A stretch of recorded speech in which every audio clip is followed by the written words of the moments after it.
কি সরকারি খাতে ১০০ টাকা খরচ ১০০ কোটি টাকা খরচ করবে বিভিন্ন মাদ্রাসায় শিক্ষার কাঠামোর জন্য। তখন অগ্নিমিত্রা পালেরা চুপ থাকছে। রাজ্যে যখন ৪০০ কোটি টাকায় মন্দির হচ্ছে, ১১০০ কোটি টাকায় মন্দির হচ্ছে, তখন কেন তারা মন্তব্য করছে না? এখন কেন মন্তব্য করছে? তাহলে কোথাও মনে হচ্ছে না অগ্নিমিত্রা পালেরাই চাইছে যে মুসলিমদেরকে আরও পিছিয়ে রাখা হোক। একদম শুধু মুসলিমদেরকে নয়, সংখ্যালঘু বলে শুধু মুসলিমরা না কেন, হাজার হাজার সম্প্রদায় আছে যারা সংখ্যায় কম, তারাকে সংখ্যালঘু বলা হয়।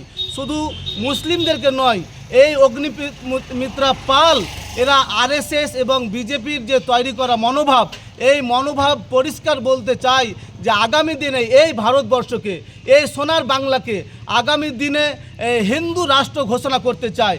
এই অগ্নিপাল জানে যে মাদ্রাসা তৈরি হলে, মাদ্রাসায় অর্থ দিলে সেখানে ভালো ভালো ছেলে তৈরি হবে, সমাজ উন্নয়ন হবে। কিন্তু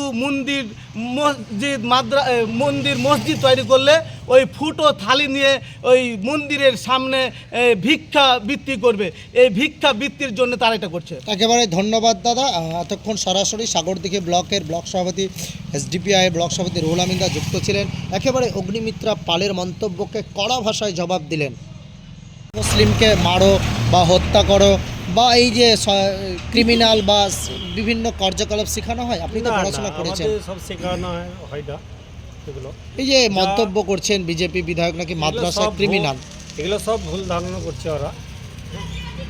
আপনারা মাদ্রাসায় ফায়দা লুটার জন্য এভাবে ওরা অপপ্রচার চালাচ্ছে। আর কি বলবো, তাহলে মাদ্রাসায় ভালো শিক্ষা দেওয়া হয়, এটা একেবারে অপব্যাখ্যা করছে।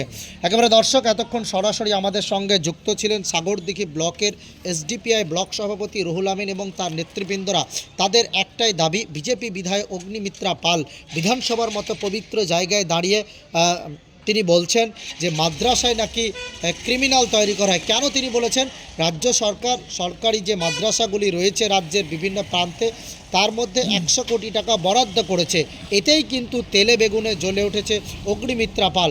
আমরা অতীতে তো দেখলাম